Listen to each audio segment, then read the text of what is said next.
امیر المجاہدین کا اس سال عرس نہیں ہوا، اس سال عرس نہیں ہو رہا، اور قادیانیوں کے آفیشل پیج پر نا مبارکباد چل رہی تھی۔ جی ہم دور حاضر کی حکومت کو مبارکباد پیش کرتے ہیں کہ انہوں نے ان کا عرس رکوا دیے۔ آپ غور کریں، فکر کریں اپنے نسلوں کی ایمان کی۔ اور بھائی زندگی اس چیز کا نام نہیں ہے کہ ہم آگے اور چلے گئے۔ صحابہ کرام علیہ رضوان نے حضور کی عزت و ناموس سے خاطر، دین کے خاطر جانیں قربان کر دی۔ ہم تو آپ سے جانے بھی نہیں مانگ رہے، ہم تو کہہ رہے ہیں کہ آپ صحیح لوگوں کے ساتھ کھڑے ہو، آپ قرآن کو سمجھو۔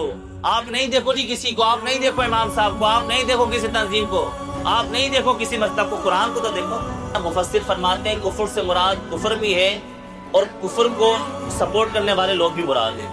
تو کہا کوئی کافر کے ساتھ کھڑا ہوا یا وہ لوگ جو کافروں کو سپورٹ کرتے ہیں، ان کے نمائندے ہیں، ان کے سپورٹر ہیں، اگر ان کے ساتھ بھی تم کھڑے ہوئے، بھلے وہ تمہارے ماں باپ کیوں نہ ہو، تمہارے بھائی کیوں نہ ہو، تمہارے کنبے والے کیوں نہ ہو، تو کہا اگر تم ان کے ساتھ کھڑے ہو گئے تو اللہ تبارک و تعالیٰ کا عذاب تمہیں گھیر لے۔